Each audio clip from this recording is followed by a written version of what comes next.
Um, my name is Leanne Beck. I live here in El Paso, Texas, in the United States.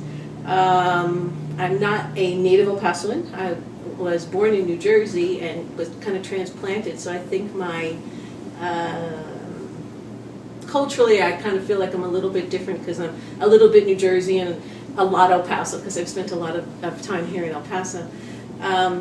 I've got involved with Capacitar because the original team that brought Capacitar to El Paso, I was invited to participate, through one of those members.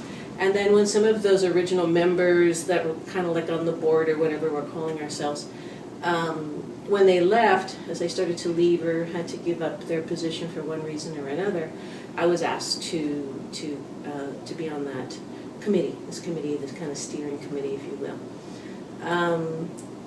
I will tell you that I think Capacitar has helped me tremendously in understanding, first of all, myself and the importance of wellness and understanding that mind, body, and spirit experience. I'm a person who I believe has always been very sensitive to other people's energies and never really understood it. I could kind of read people. I knew something was going to happen, or I could kind of sense something. I always felt something, but never really understood it, just thought I was kind of weird. Turns out I'm not. So Capacitar has kind of helped me personally understand, that sensibility, that sense that I have to energies, and I understand it now, and don't think it's bad, or a lot of the old thoughts are that it's bad. Why do you feel that? Why do you sense that? There's something wrong. Well, that's of the devil, or some of those very old thoughts. I hope that we've become a little wiser about understanding all of that now. Professionally, because I work in the public schools, I feel very different from the rest of the people that are on this steering committee, because I'm in the public schools. I'm not working in the jails like a lot of these amazing women are working in the detention centers, or they're working with large populations of people who are experiencing a lot of trauma. My experience has been more of a one-on-one kind of thing. I will tell you, though, that some really interesting things that have happened, because I work with kids that are very cognitively delayed. Usually they have a lot of physical issues. Many of them can't even speak, so there are issues with communication, so we don't always know what's going on. When I first started learning about Capacitar, I had a young girl who was so aggressive, and we never understood that behavior. We never understood where that aggression was coming from. Very, very aggressive. I have some really nice scars, where she has bitten me and things like that. As I started understanding, the body work especially, all of a sudden I started realizing the way that she was responding to me touching, like a certain part of her body or whatever. Initially she would pinch me or push me away. But then I didn't know, what was she feeling? Was she feeling a tingling? Was she feeling heat? Was she feeling cold? What was she feeling? She couldn't tell me. But then I was persistent with it. I would do some of the hand massage. She liked to have her feet massaged, so we'd do some foot massage. And then I started, because I knew she had a lot of issues with her digestive system, and I wanted to try to do some hand placements in those areas where we knew she was uncomfortable, because we had had some doctors. She had had a couple hospital stays, so we knew there was something going on with her digestive system. And so she would push me away at first when I would try to put my hand in that area, but then eventually, I remember the day where I thought she was going to pinch me. She grabbed my hand and just moved it. Oh, we're on to something now. So that was the beginning of really, kind of breaking through and feeling more confident with that.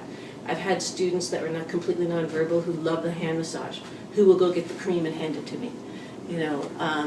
At years when I've had these big monstrous groups of kids and they were all fighting with each other, I'd say, get a partner, get in a circle.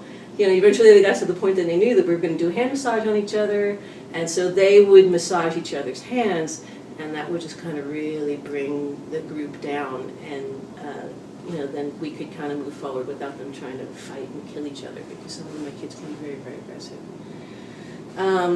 Most recently, the phenomenon that's been happening recently has been that not so much that my students are very needy right now as far as needing a lot of this kind of thing. That's kind of changed. My group this year is very, very quiet, very calm, not a lot of issues, which is very nice. But we do have students on the campus that have a lot of mental health issues. And so some of those kids have started coming in on their own at lunchtime. And so one young man in particular who's very receptive to, he calls it his therapy, even though he does have a therapist, and I'm not a therapist by any means. He comes in, and if he's having a particularly bad day or if there are a lot of issues going on, he'll come in. Sometimes we talk. I've shared with him the finger holds. I've shown him the EFT. We've watched a video about it. And he has been very, very receptive and has reported that he has experienced some centeredness. I mean, this guy is really has so many issues. But if this can give him a little bit of peace, then we're doing something right. So, and then last week some of the teachers said to me, "You think once a week we could kick the kids out, and then we can come in and you can share some of this stuff with us?" Most of it is just this one-on-one kind of stuff because of the environment that I work in.